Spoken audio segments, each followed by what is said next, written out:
What if you can make your garden seem 1 to 5 degrees Celsius warmer? Is that going to make that big of a difference when it comes to your garden's success? Whether that's before the last frost date or if it's after the last frost date. In most climates, the answer to that is that it makes zero difference. But in a cold climate, it can make a big difference. It can be the difference between whether or not you're going to get watermelons, whether or not your tomatoes are going to ripen, whether or not your peppers decide to stall, and even when things decide to germinate or how they take on transplanting. The reality is that it all comes down to being able to control energy, how much energy is captured, how much energy is protected, and how much energy is released. And truthfully, your plants don't care about your zone. Doesn't matter if it's an annual or a perennial. What they care about is how warm it is ambiently and in the soil for them to make it. So you can actually make microclimates within your yard that will make a massive difference in how your plants perform. Even after your last frost date, the temperatures do fluctuate. While they might not get below zero, they do change between 10, 15, 20 degrees Celsius at times. Now, the reality here is that the plant doesn't respond to frost versus no frost. It responds to temperature ranges.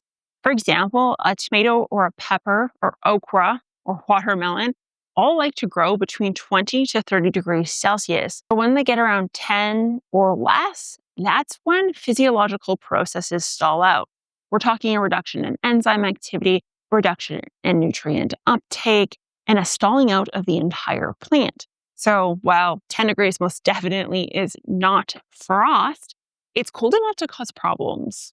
What we call this is the Q10 temperature coefficient, which essentially is saying for every 10 degrees Celsius, the temperature fluctuates, can and will change the plant's physiological processes. So less than causes problems, but more than can also cause problems. Now, I know for a fact that you have all seen your plants functionally pause before. That's a given. You've seen your tomatoes get planted and then do nothing outdoors. You've seen your peppers literally stall out and not flower till mid-summer. None of this has to do with nutrients. None of this has to do with water. None of this has to do with light. It has to do with the temperature. So tactic number 1 is actually thermal mass storage. Basically storing heat. Now, there are a number of different ways to do this, but some of the big ways to do it is via compost, rocks, or water. All of these things will collect heat throughout the day and then disperse it throughout the night. You can utilize this inside of a greenhouse, or you can utilize this in a way that you have rocks placed around the base of a plant. A great example of this is a rock garden.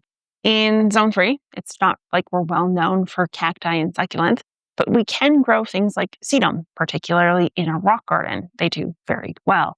And the reason they do so well is because of that thermal mass property that allows for that temperature to stay stable throughout the day and into the night. Next up is what we call protecting against convection. So convection is very simply the loss. It's a loss of heat due to wind movement. Now, here's the thing. In Canada, our winds usually come from northwest or west. So what you want to do is try to put your blockages up on that side of your garden or your space, particularly if we're dealing with a very large space.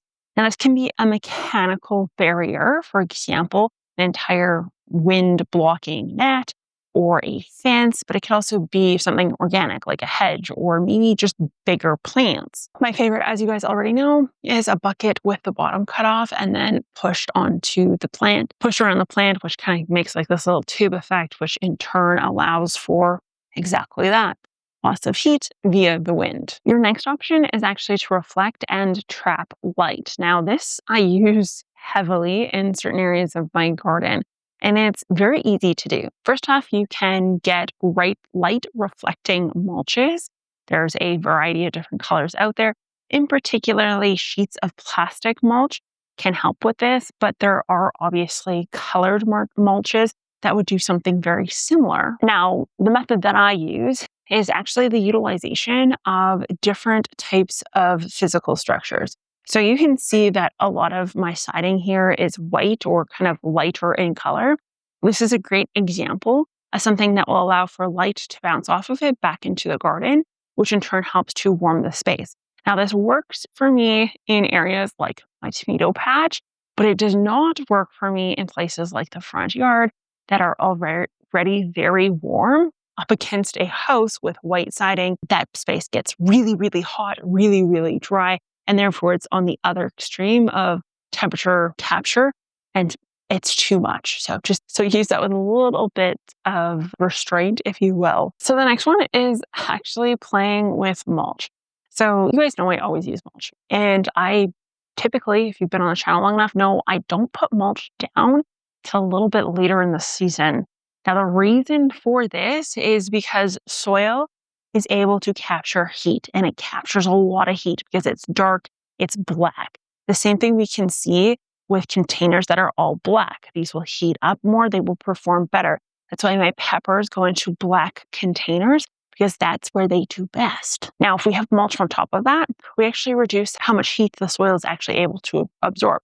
So the removal of mulch in the spring is going to be very important, but the addition of mulch later in the season will help to stabilize that temperature and ensure it doesn't bounce around as much, as well as keep it cooler from the really extreme heat that is about to enter our lives. Oh, this guy back there. Now, you can use micro topography to your benefit as well.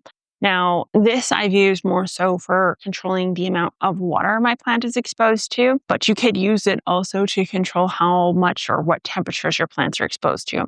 So anything that is planted up onto a mound is going to be warmer than something that is recessed into the ground. So the higher points in your topography are going to be warmer than the lower points in your topography. Sounds weird, but there is little changes in that, particularly when we're talking earlier in this season. Now, one way I'm actually making this happen in my garden this year, because I am so sick of winter, it just seems to go on and on and on, is I did get a number of different tunnels or barriers, if you will.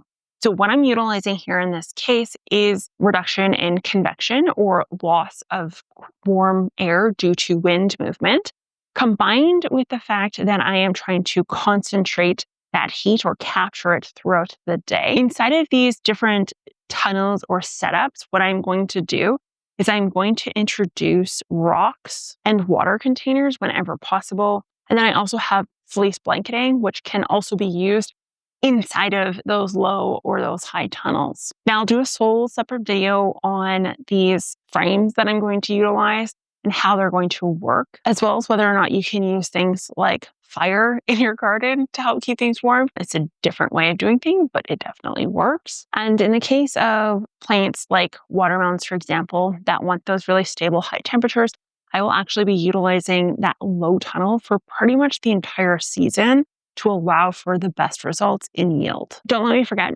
I will pop a link down below for the ones that I have purchased and will be utilizing this spring so I can get into the garden and hopefully counteract what were really cold temperatures last summer. So you're going to want to hit that subscribe button to see how I practically apply all of this scientific knowledge to my garden to get better yields and better results. I will talk to you guys next time. Bye.